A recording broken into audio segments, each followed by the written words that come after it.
tonight's topic is innovation.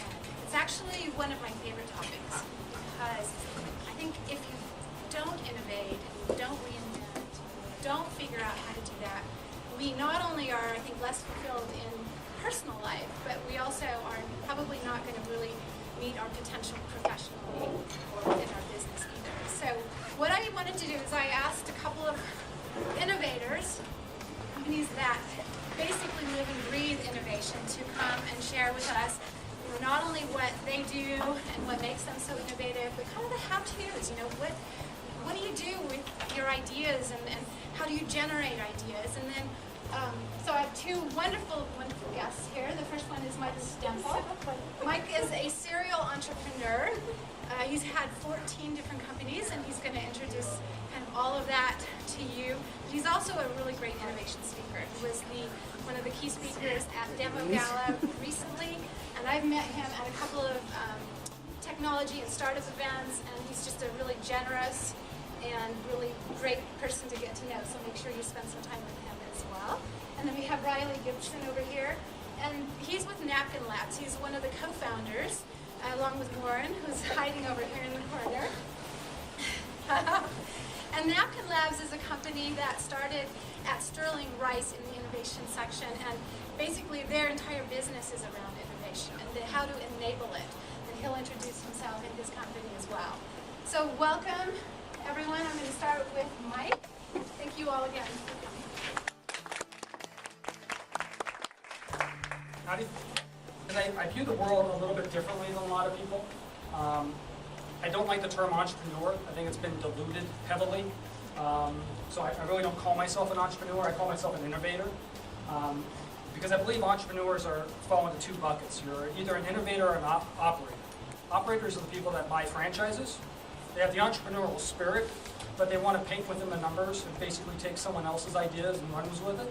I'm more of the innovator. I like the blank page, sketchbook. I like working with a very small team to be able to create a product. I think innovators are the artists and the writers, musicians, the people who actually create tangible products out of the ether. How do you innovate? I mean, what is innovation? What does it mean? How do you take an idea and run with it? And are innovators born, or can you be taught in a classroom? I actually believe that you can't be taught to be an innovator, because as children we were all innovators. We all had the power of imagination. If you ever hang around kids, they're the most brilliant product R&D in the world. I spend a lot of time around little kids asking them, after the serial killer slide, that's not probably the right thing to say, but I spend a lot of time talking to young kids because their minds aren't constrained by preconceived views of the world. They believe anything is possible. They believe there's monsters under their bed.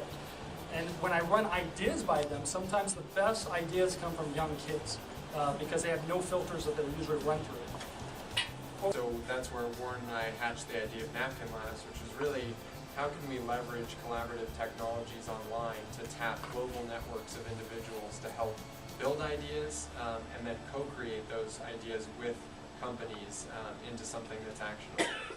So we take a lot of the same methodologies of tapping into networks and give companies the ability to reach out to thousands of innovators around the world to help not only build that pipeline of ideas, but then work together to visualize those ideas and then turn them into reality.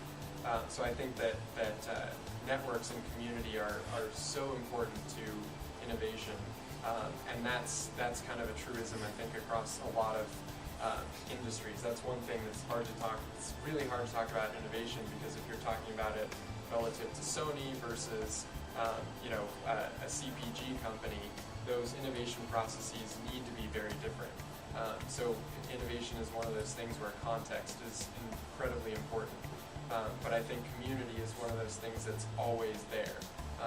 The efficiency with which you can take an idea and test it and build on it with a community of customers or suppliers, that's just such an important process to building good ideas, and so many resources to connect with individuals. And I think that's something that's so exciting in the whole world of innovation today. You know, it was very difficult to talk to someone in Singapore, you know, and also someone in the UK, and you know, leverage their input in CAD renderings or whatever that may be. Today, it's so easy to talk to a global community of 1,000 people and get their input on your product tomorrow, and start building that into the next iterations of your product. So it's an exciting time for innovation, and you know, there's a lot of buzzwords going around: crowdsourcing, open innovation, you know, social co-creation, but they're all part of this bigger revolution of involving communities and working with those communities to help make products better and help make them faster and get to market faster.